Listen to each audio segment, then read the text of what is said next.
నమస్కారం ఫ్రెండ్స్. రాష్ట్రంలో జరుగుతున్న పరిణామాలు, దేశంలో జరుగుతున్న పరిణామాలు అంతర్జాతీయంగా అంటే ఇంటర్నేషనల్ సీన్లో జరిగే పరిణామాలు చాలా మేలు అనిపిస్తున్నాయి. మనం ప్రపంచంలో దేశాల మధ్య యుద్ధాలు చూస్తున్నాం. అంటే దేశంలో జనాలు స్పందిస్తున్నారు, ప్రభుత్వాలు తమ దేశాన్ని కాపాడుకోవడానికి స్పందిస్తున్నారు. కాబట్టే ఈ యుద్ధం లాంటి సిచ్యువేషన్లు వస్తున్నాయి. నేను చాలా సీరియస్ ఇష్యూ ఇవాళ డిస్కస్ చేస్తున్నాను. నేను జనరల్గా ఇట్లా మాట్లాడాను, కానీ మీరే అబ్జర్వ్ చేయండి. మన రాష్ట్రంలో, మన దేశంలో నెలకొని ఉన్న సిచ్యువేషన్ కన్నా ప్రపంచంలో అతి గంభీరమైన సిచ్యువేషన్స్ మనకన్నా బెటర్. ఇక్కడ బహుశా ఆకలి చావులు లేకపోతుండొచ్చు, కానీ ఆత్మాభిమానం చావులు మనం ప్రతిరోజు చూస్తూ ఉన్నాం. ఆత్మాభిమానపు చావులు మనం చూస్తున్నాము. గ్రీన్లాండ్ని ట్రంప్ ఆక్యుపై చేస్తా అంటే ఒక 50 మందిని యూరప్ పంపించింది. 50 మందిని. 50 మంది ట్రంప్ను ఎదుర్కోగలరా? ఎదుర్కోలేరు. ట్రంప్ అనుకుంటే గ్రీన్లాండ్ స్వాధీనం చేసుకోవచ్చు. మరి 50 మందిని పంపిస్తే దాని అర్థమేమి? అంటే మాలో ఇంకా మానవత్వం ఉంది, అభిమానం ఉంది అని చెప్పడానికి 50 మందిని యూరప్ గ్రీన్లాండ్ని రక్షించడానికి పంపించింది. ట్రంప్ దాడి చేస్తే 50 మంది నిమిషంలో మటుమాయమవుతారని తెలుసు,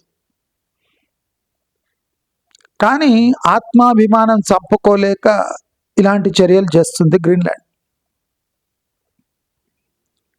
అమెరికా దాడి చేస్తే ఇరాన్ మ్యాప్లో ఉండదు, ఖమేనీని చంపవచ్చు.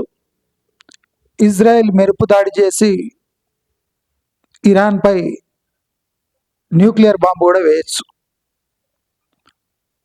కానీ ఇరాన్లో ఆత్మాభిమానం చావలేదు. అమెరికా దాడి చేస్తే ఇరాన్ ఉండదని తెలిసిన ఇరాన్ జనాలు అంటే ప్రభుత్వంతో నిలబడుతున్నారు. ప్రభుత్వం అంటే ఎక్స్చేంజ్ పరంగా ఘోరంగా పర్ఫామ్ చేసిన, ఎకానమీ పరంగా ఘోరంగా ఉన్న ప్రజలు ఇంకా ప్రభుత్వాన్ని అంటిపెట్టుకొని ఉన్నారు. కరెన్సీ పడిపోతున్నా, తిండి దొరుకుతుందో లేదో అనే సిచ్యువేషన్ ఉన్న, ఇన్ఫ్లేషన్ పేటరెగిపోతున్న ఇరాన్లో ప్రజల్లో చైతన్యం ఉంది.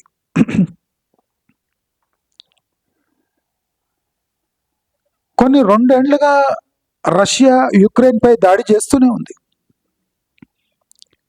యుక్రెయిన్ ప్రతిఘటిస్తూనే ఉంది. చాలామంది ఇళ్ళు కోల్పోయారు, కానీ ఆత్మాభిమానం చావలేదు.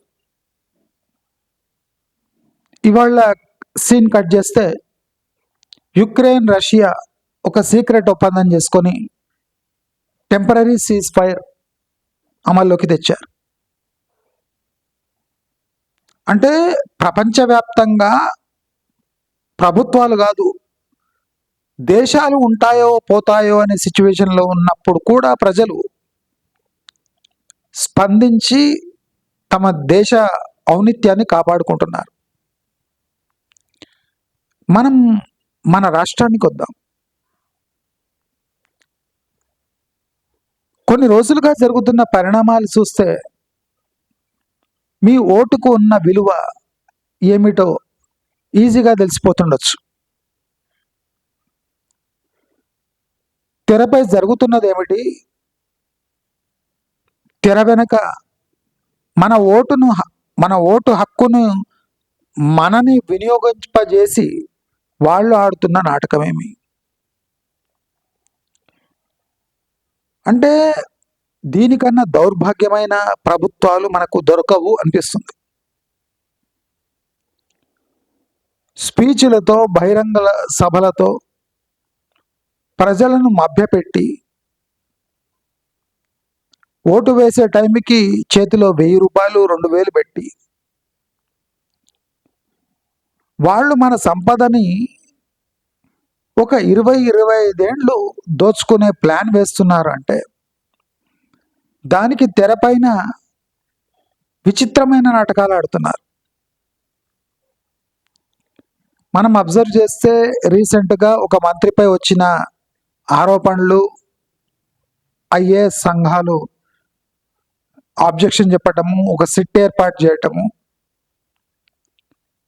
నేను ఒక ప్రముఖ టీవీ ఛానల్ అసలు ఈ నాటకం పైపొరలో అసలు ఏముంది, ఈ తెర వెనక ఏం జరుగుతుంది, తెరపై ఏం చూపిస్తున్నారు అని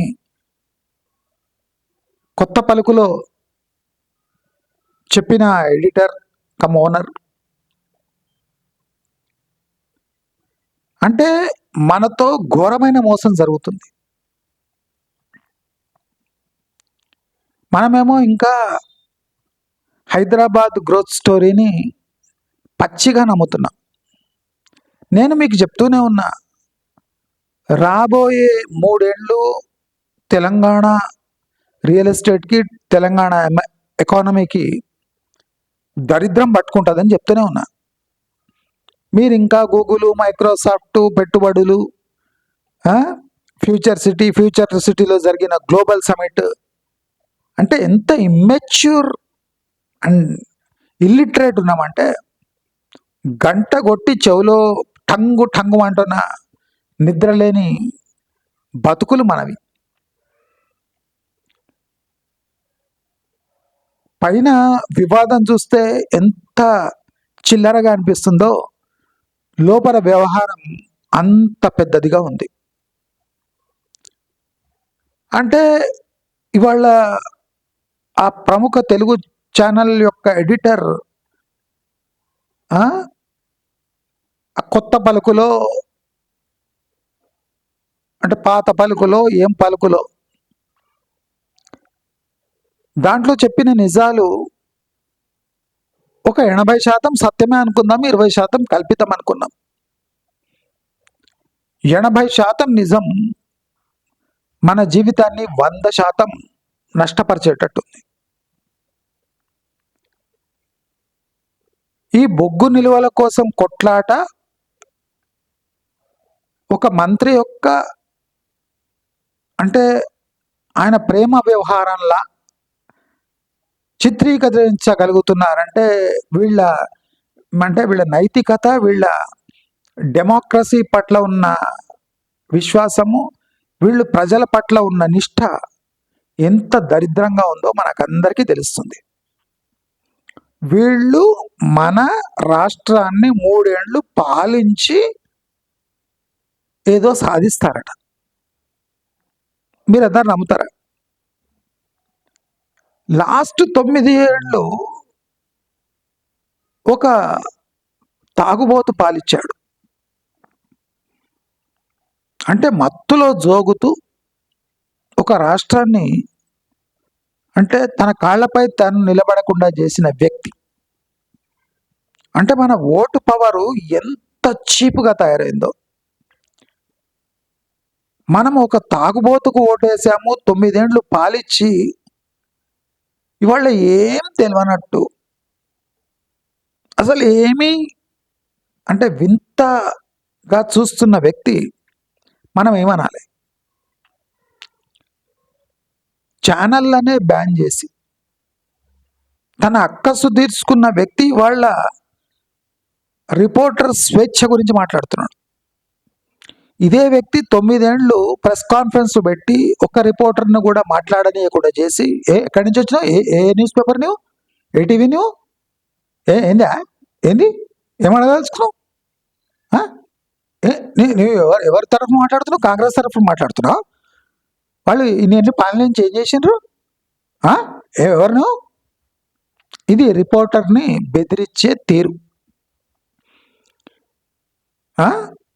బక్క పల్సగుండి గాలొస్తే అంటే ఎగిరిపోయే ఈయనకు ఇంత సాహసం ఎక్కడి నుంచి వచ్చిందంటే ప్రజలు ఇచ్చిన తీర్పుతోని మదమెక్కి తాగి పాలించిన వ్యక్తి తెలంగాణకు దేవుడు.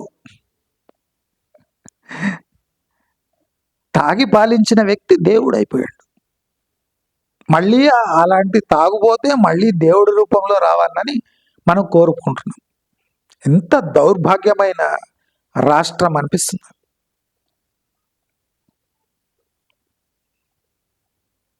తాగుబోతూ కాళేశ్వరం పీళేశ్వరం అప్పుల పాలు చేసిన వ్యక్తి అని ఒక వ్యక్తిని దింపేసి ఇంకోని కూర్చోబెడితే ఈయనది పెద్ద స్కెచ్చే ఉంది. ధనిక రాష్ట్రాన్ని దోచుకోవటం లాస్ట్ పార్టీకి ఈజీగా అయింది. ఎందుకంటే ధనిక రాష్ట్రం కాబట్టి దాంట్లో కర్కశత్వం ఏం లేదు. ప్రతి ఏటా 10,000 కోట్లు రైతు బంధుకి ఇచ్చేసి మిగతాదంతా లాగేసిండ్రు, మొత్తం నాకేసిండ్రు. అంటే ఉంది నాకిండ్రు, నాకేసి బావురు ఫామ్ హౌస్లో వండుకున్నారు. ఇప్పుడు ధనిక రాష్ట్రం కాస్త కంగాల్ రాష్ట్రం అయింది. అంటే అప్పుల పాలైన రాష్ట్రం. అప్పుల పాలైన రాష్ట్రంలో ప్రజల పరిస్థితి ఏముండాలి? దయనీయంగా ఉంటుంది కదా. ఆ దయనీయమైన పరిస్థితిలో ఉన్న ప్రజలను పీల్చి పిప్పి చేసే ప్లాన్ వేస్తున్నారంటే శభాషరాలు ఒప్పుకోవాలి. ధనిక రాష్ట్రాన్ని పిండేసిండ్రు అంటే ధనం ఉంది కనుక పిండేసిండ్రు. పిండిన చుక్క ఏమీ వెళ్ళని రాష్ట్రాన్ని ఇంకా ఏమని పిండుతున్నారు, ఏమి వెళ్తుందని పిండుతున్నారు.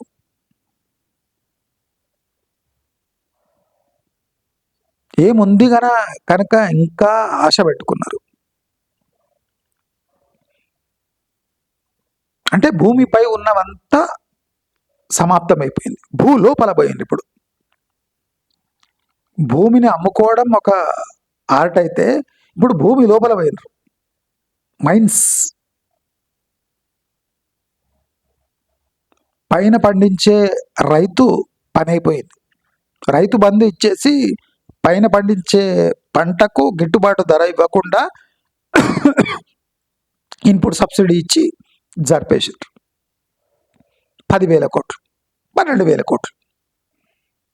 మిగతాది మన రాష్ట్రం బడ్జెట్ 3 లక్షల కోట్లు పై మాట, ఖర్చు 10,000 కోట్లు, 12,000 కోట్లు, 15,000 కోట్లు. మిగతా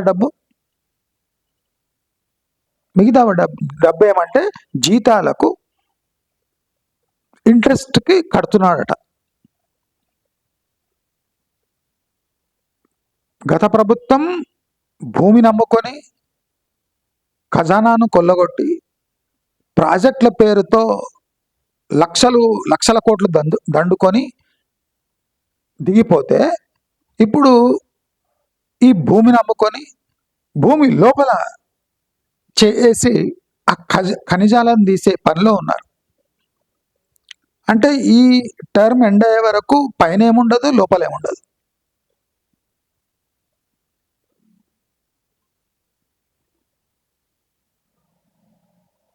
ఏడు డిఏలు పెండింగ్ ఉంటే ఒక డిఏ ఇచ్చిండు. ఆ డిఏలో ఎరియర్స్ 30 కిస్తీలలో ఇస్తాడట. అంటే కాంగ్రెస్ ప్రభుత్వం అవుట్ అయిపోతుంది. అప్పటి వరకు కిస్తీలు ఇస్తాడట. 7 డిఏలలో ఒక్క డిఏ ఇచ్చిండు. ఆయన ఏమంటుండు, ఎంత అంటే జనాలు పిచ్చోళ్ళు అనుకుంటారు. ప్రభుత్వంలో రాకముందు నేను ఒక అనుకున్నా, ప్రభుత్వంలో వచ్చినాక అన్ని లెక్కలు తీపిస్తే నాకు వచ్చే 15,000 కోట్లలో ఏం మిగులుతలేదు. మీ చేతిలో పెట్టేస్తా, మీరు చూసుకోండి.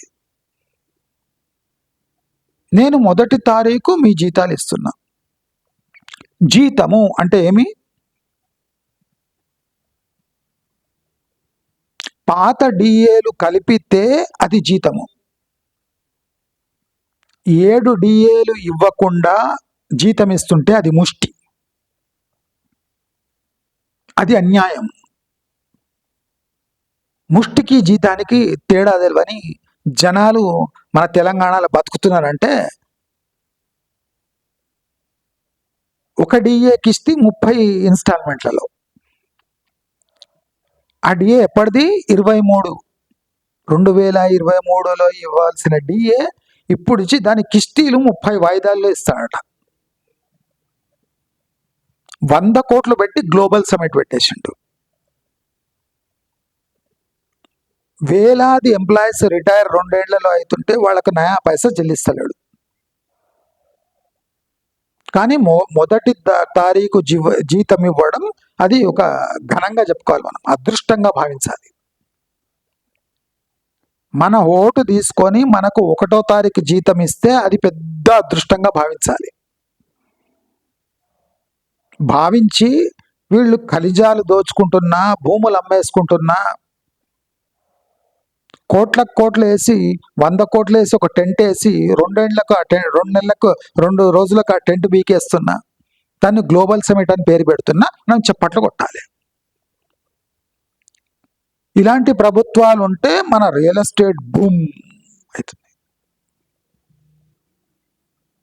దేనికోసం బహిరంగ సభలు, దేనికోసం ఎలక్షన్స్, దేనికోసం మున్సిపాలిటీలో మర్జ్ చేయడము, దేనికోసం రింగ్ రోడ్ కట్టుతున్నారు, దేనికోసం ORR ఏమో, core urban area, rural area, outer ring road area, ఏమిరా ఇది?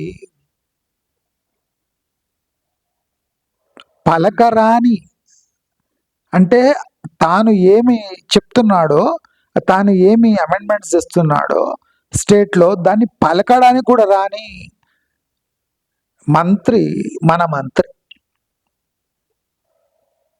దాని మీనింగ్ తెలియదు. ఇంగ్లీష్ రాకపోతే పర్వాలేదు, ఒక మనిషికి ఇంగ్లీష్ రావాలి అని ఏం రూల్ లేదు. తెలుగులో నీతివంతంగా పాలించాలి. ఇంగ్లీష్ రాకపోతే ఎవ్వడు నిన్ను దూషించడు. నీతి లేని పరిపాలన చేస్తే మాత్రమే దూషిస్తారు. ఇప్పుడు జరుగుతున్నది అనైతిక పరిపాలన. అంటే నా అనైతిక పరిపాలన లాస్ట్ టైం 9 ఏళ్ళు పాలించిన తాగుబోతు కన్నా బెటర్ ఉంది అంటే దీనికన్నా దౌర్భాగ్యం లేదు. ఆ తాగుబోతు కనుకనే మిమ్మల్ని తెచ్చి కూర్చోబెట్టింది ఇక్కడ. మళ్ళీ ఆ తాగుబోతుని స్మరిస్తూ భజన చేస్తూ, ఇంకా నయం ఫోటో పెట్టుకోలే ఆఫీస్లో, సెక్రటరేట్లా కేసీఆర్ ఫోటో పెట్టుకొని, ఏమండి మీరు ఇలా పాలిస్తున్నారు అంటే ఫోటో చూపిస్తలేడు. అగో ఆయన చూడు, ఏమండి ఇలా చేశారు రైతులకు, ఆయన చూడు.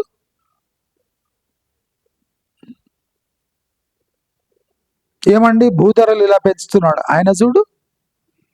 అంటే ప్రతిదానికి కేసీఆర్ ఒక దిష్టి బొమ్మ.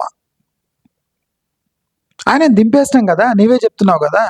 వీల్ చైర్లో కూర్చునున్న మనిషి, తన కాళ్లపై నిలబడలేని వ్యక్తి నాకు ప్రత్యర్థి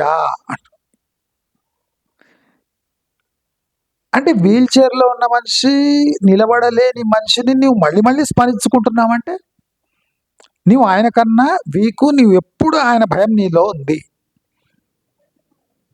వీల్ చైర్లో ఉన్న మనిషి, తాగుబోతూ, నిలబడలేని మనిషిని చూసి భయపడుతున్నావంటే నీకు ఆయనలో ఉన్న కాన్ఫిడెన్స్ కూడా లేదు. ఇది స్పష్టం. నేను ఎప్పటి నుంచో చెప్తున్నా. ఆయన 9 ఏళ్ల పాలన మనం చూసాం, ఎంత ఘనంగా ఉందో, ఎన్ని మోటార్లు మునిగిపోయినాయో, ఎంత నీరు బారిందో. నీరు బారితే ఒడ్లు పండితే ఆ ఒడ్లకు ఎంత పరిహారం ఇచ్చిండో లేదా దాన్ని ఏమంటారు ఇన్సెంటివ్ ఇచ్చిండో చూసాం మనం. యాదాద్రి ఎట్లా భవ్య దివ్య నగరంగా వెలిసిందో చూస్తున్నాం మేము.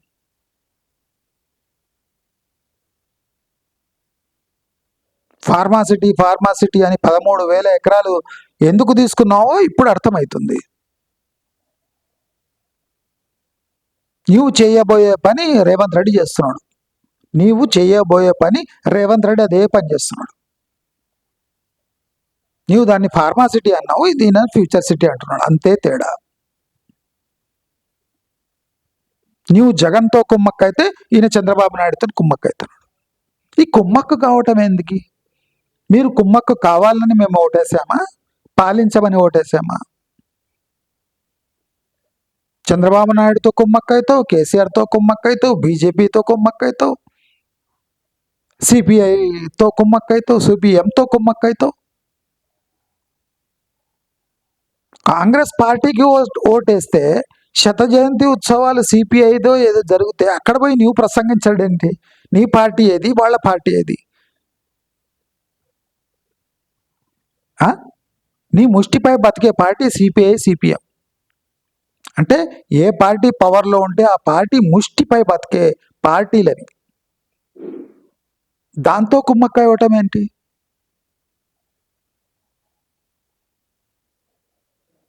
నీకు ఓటేసింది జనాల బాధ్యత తీసుకోమని. నీకు ఎందుకు వేసిందంటే మునిగే పడవని నీవు రక్షిస్తావని. నాకు తెలియలేదు, నేను నీ పడవలో వచ్చినాక ఇన్ని తూట్లు ఉంటాయని నాకు తెలియదు అంటాడు. తూట్లు ఎన్ని ఉంటాయని క్యాల్కులేషన్ చేసుకోకుండానే నీవు ఎలక్షన్ టైంలో ప్రామిస్ చేసినావా?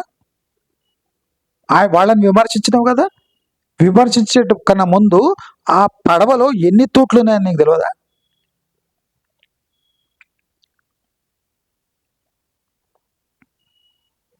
వచ్చినాక పడవలో ఎన్ని తూట్లైనా తెలుసుకొని నేనేం చేయలేను, తూట్ల లెక్క మీ దగ్గర ఉంది కదా, ఆ పడవ మునిగిపోతుంటే నేనేం చేయగలను?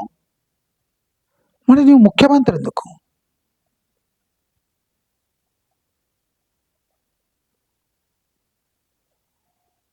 ప్రజలు ఒక చోట అవినీతి చూసి దాన్ని దరిదాపులో రావద్దని నిన్ను ఎందుకుంటే అవినీతి ఇంత పెద్దగా ఉంటుందని నాకు తెలియదు.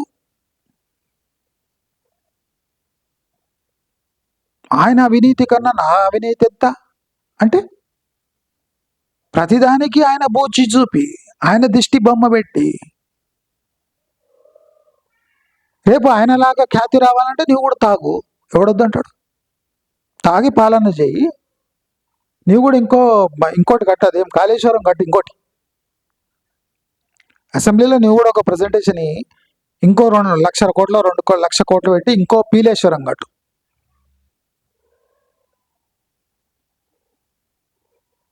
రాష్ట్రానికి పట్టిన దరిద్రం తొలగించాలని నీకోటేస్తే నేనే పెద్ద దరిద్రంగా మారుతున్నా అని చెప్తే ఏం చెప్తావు? ప్రజలు ఏమి ఎక్కడ పోవాలి? ఏం పాలన ఇది? ఛత్తీస్గఢ్, బీహారు, జార్ఖండ్ మనకన్నా పై స్థాయిలో ఉంటే ఏమనాలి? ఒక ధనిక రాష్ట్రం 9 ఏళ్లలో జార్ఖండ్ ఛత్తీస్గఢ్ కన్నా కింద ఉంది.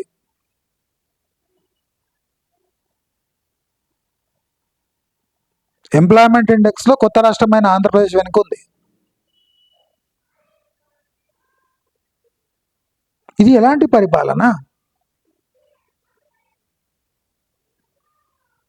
వీళ్ళపై భరోసా ఉంచి ఫ్యూచర్ సిటీలో ఇన్వెస్ట్ చేయాలట.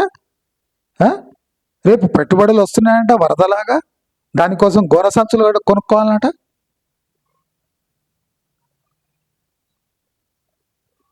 అంటే నాకేమనిపిస్తుంది అంటే అంత అన్ఎడ్యుకేటెడ్ పర్సన్ ఇంత ఎడ్యుకేటెడ్, డెవలప్, హైటెక్, ఏఐసిటీ ఉన్న నగరాన్ని ప్రజలను బురిడి కొట్టిస్తున్నాడంటే వీళ్ళ బ్రెయిన్లు ఎంతవరకు పనిచేస్తాయి నాకు అర్థమవుతుంది.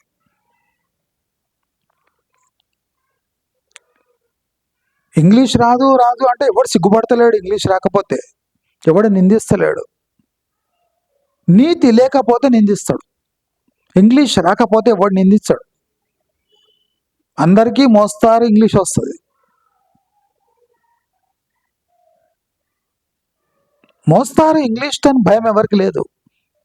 మోస్తారు నీతితో భయం ఉంది. నీలో మోస్తారు నీతి చూసి జనాలు భయపడుతున్నారు. నీలో మోస్తారు ఇంగ్లీష్ వల్ల ఎవరికి ఏం బాధ లేదు.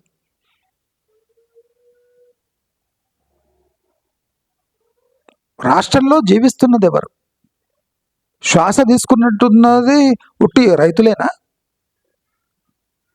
ట్యాక్స్ కట్టేవాడి పరిస్థితి ఏమి? జిహెచ్ఎంసీలో అన్ని తెచ్చి విలీనం చేసినావు, బడ్జెట్ ఎక్కడ ఉంది?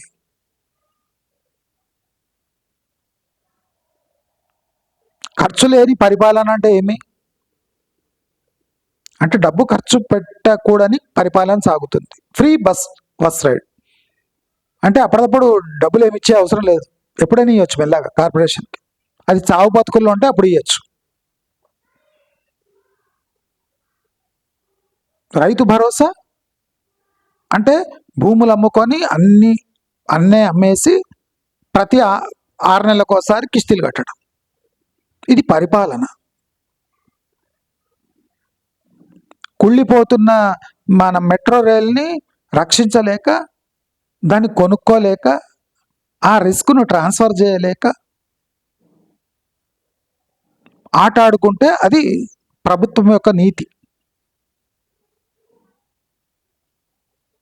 మెట్రో ఫేజ్ 2 and 3 శాంక్షన్ అయితే లేదు కనుక, శాంక్షన్ చేసుకోవాలంటే ఈ టోటల్ మెట్రో తన ఆధీనంలోకి తెచ్చుకొని ఆ భూములు అమ్మేసి మెట్రోని ఎక్కడ అంటే శ్వాస తీసుకోకుండా చేసి, నేను కేసీఆర్ కన్నా తక్కువ అప్పులు ఉంచిపోతున్నా, జాగ్రత్తగా చూసుకోండి ఈ రాష్ట్రాన్ని అని చెప్పిపోతే అది పెద్ద గ్రేటా?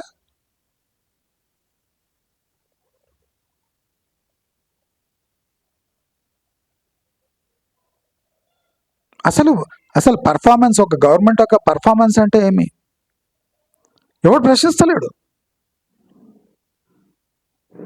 నీకు వానితో లింకులు ఉన్నాయి, వీడితో లింకులు ఉన్నాయి, వీడు బొగ్గు గనులు ఉన్నాయి, వీడు గనెట్ గనులు ఉన్నాయా, వీడికి క్రషర్లు ఉన్నాయా, వీడికి బార్లు ఉన్నాయా, పబ్లు ఉన్నాయా, వీడికి కాంట్రాక్టులు దక్కుతున్నాయా లేదా? ప్రభుత్వాన్ని ఎన్నుకున్నందుకు ఈ గోల కోసమా? ఈ గోల చూసి ఫారిన్ ఇన్వెస్టర్లు సంతృప్తి పడి, వాళ్ళకేం తెలియదు పాపం, వచ్చి లక్షల కోట్లు పెట్టుబడి పెట్టి మీరు చేయవలసిన పని వాళ్ళు చేసి మళ్ళీ మీ ప్రభుత్వాన్ని గద్దెనెక్కిస్తారా మీరు?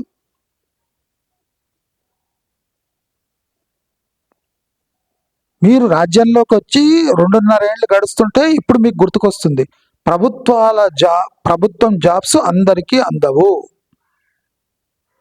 ప్రభుత్వం చేయగలిగింది ఏమీ లేదు అని 2.5 ఏళ్ల పరిపాలన తర్వాత ఇప్పుడు కళ్ళు తెరుచుకుంటున్నాడు. కేసీఆర్ దుర్మార్గుడని 2 ఏళ్ల తర్వాత తెలిసిందట. 2.5 ఏళ్ల తర్వాత అందరికీ గవర్నమెంట్ జాబ్స్ ఇవ్వలేమని తెలుస్తుందట.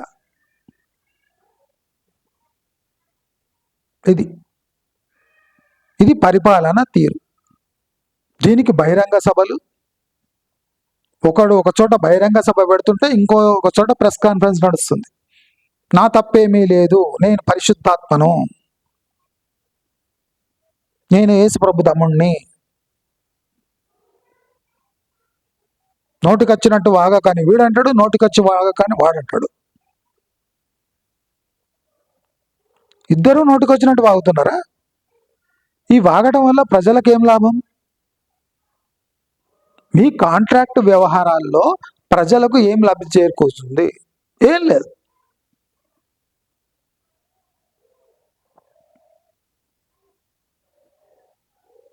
మీ పాలన చూసి పక్క రాష్ట్రం యొక్క ముఖ్యమంత్రి సహకరిస్తున్నాడట. పక్క రాష్ట్రం యొక్క ముఖ్యమంత్రికి మన తెలంగాణకి ఏం సంబంధం ఉంది? ఆయన ఎందుకు సహకరిస్తున్నాడు? పుణ్యానికి సహకరిస్తాడా? ఏదో లబ్ధి చూసుకొని కూడా సహకరిస్తాడు. ఆయనకు దానం చేసే అంత డబ్బు ఉందా? నేను ఆంధ్రాని కాకుండా తెలంగాణను కూడా బతికిస్తా పో అన్నాడా? 12 వరుసల రహదారికి ఆయన 6 వరుసలు ఆయన వేసుకుంటాడా? నువ్వు 6 వరుసలు ఏమంటుండా? ఎవరి డబ్బది? దయచేసి అందరూ గమనించాలి. ప్రపంచంలో దేశాలు మేలుకొని యుద్ధాలు ఆపేసుకొని తమ పని తాము చూసుకుంటుంటే, రాష్ట్రంలో ఒక ధనిక రాష్ట్రాన్ని ముష్టి రాష్ట్రంగా మార్చి ఆ ముష్టి రాష్ట్రంలో కూడా ఉన్న మెతుకులని ఏరుకొని తినే ప్రక్రియ జరుగుతుంటే మనం కామును. అసలు ఏం జరుగుతున్నట్లే. తెరపైకి ఇవన్నీ ఎందుకు తెస్తున్నారంటే మనల్ని అంతా మభ్యపెట్టడానికి. కొట్లాటలు, పీకులాటలు, బహిరంగ సభలు. మన ఆర్థిక పరిస్థితి గురించి ఆలోచించేవాడే లేడు.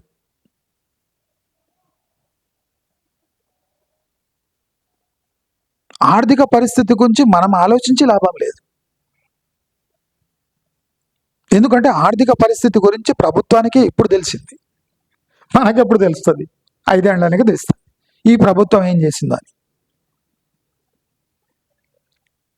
నేను చెప్తుంది మీకు అర్థమవుతుందా? Gravity of the situation. నేను 3.5 లక్షల ఫ్లాట్లు ఖాళీ ఉన్నామంటే ఎవడు నమ్మతలేడు. కానీ రాష్ట్రం అభివృద్ధిలోకి పోతుంది. Net zero city, AI city, ఇవన్నీ అర్థమవుతున్నాయి ప్రజలకు. కానీ వాళ్ళు ముడ్డ కింద నీళ్ళు వస్తున్నాయని తెలుస్తుంది ఎవరికి. ఫుల్ ఎడ్యుకేషన్, ఫుల్ బీటెక్లు, ఎంటెక్లు. ఎకరం ఉన్నోడు కోటీశ్వరుడు అని ఒకడు చెప్పా. ఈయన ఉన్న భూములు అమ్ముకోకండి అంటుండు. తినడానికి తిండి లేకపోతే, ఖర్చులకు డబ్బు లేకపోతే ఇది భూములు అమ్ముకోకుండా ఇంకేం చేస్తాం? 9 ఏళ్ళు ఆగినాం. ఇప్పుడు మీరు 2 ఏళ్ళ 11 ఏళ్ళ ఇంకెప్పుడు అమ్ముకోవాలి? మీరు భూములు అమ్ముకోకండి అగ్వల ఎందుకు అంటున్నాడంటే, ఇప్పుడు ఆ భూములు తీసుకునేది ఉంటే 10 మంది దగ్గర తీసుకోకుండా ఒక్కడి దగ్గరనే ఈజీగా తీసుకోవచ్చు అని. పరాయి పాలు కాకుండా వాడు కోర్టులో కేసేసే గట్టి మనిషి ఉంటే కష్టమే. కనుక మీరందరూ మీ భూములు ఉంచుకోండి, త్వరలో వచ్చి నేను ఆ భూములన్నీ ప్రభుత్వ ధరలో తీసేసుకుంటా, అంతవరకు వెయిట్ చేయండి అని అర్థం. ఇది ఏం దౌర్భాగ్యం మనకు. అసలు ఒక లాజిక్ ఎక్స్ప్లెయిన్ చేయలేని మనిషి. మనమంతా కుటుంబ సభ్యులన్నమాట, గవర్నమెంట్ ఎంప్లాయీస్, ప్రభుత్వం. మీరు గనులు దోచుకుంటుంటే ఎంప్లాయీస్ ప్రజలను దోచుకుంటున్నారు. ఒకడు గనులు దోచుకుంటుంటాడు, ఇంకోటి ప్రజలను దోచుకుంటుంటే ఇద్దరు కలిసి ఒక కుటుంబం అన్నమాట. నీవు జీతాలు ఇవ్వకుంటే ప్రభుత్వ ఉద్యోగులు ప్రజల మీద పడతారు. నీవు ఒక కుటుంబం అయితేంది, ఎవడైతేంది. ఉత్త చేతులతో రావద్దని ఒక డిఏతో వచ్చిండట. మిగతా 6 డిఏలు ఎంప్లాయీస్ ప్రజల దగ్గర గుంజేస్తారు. మొక్కుబడిగా ఒక దాని ఏమంటారు, కరప్షన్ ఏసీబీ అని పెట్టి, యాంటీ కరప్షన్ బ్యూరో అని అంటే మొక్కుబడిగా దాడులు చేపించి ఆ పింక్ సొల్యూషన్ చూసుకుంటా కూర్చోవాలి జనాలు. అబ్బో, అవినీతిపై యుద్ధం జరుగుతుంది. ఇక్కడ బొగ్గు గనులు.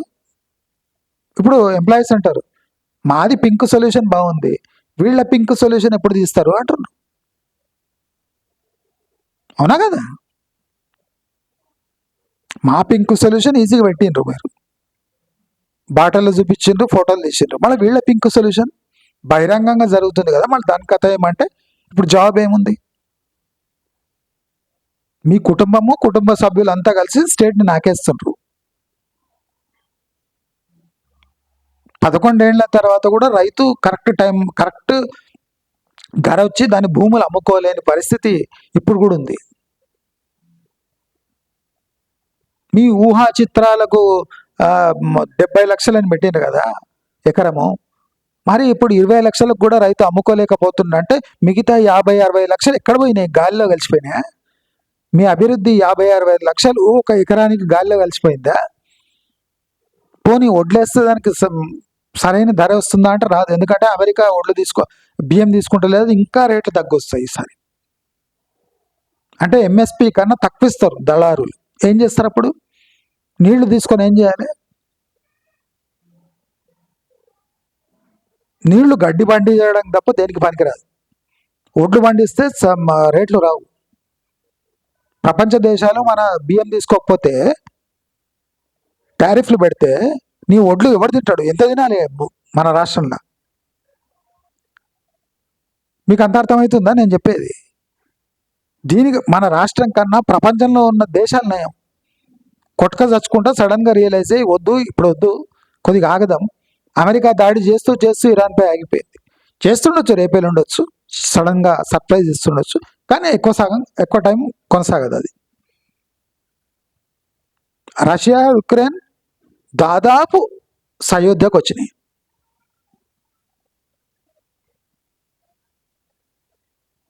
చైనా భారత్తో సయోధ్యకు వచ్చింది.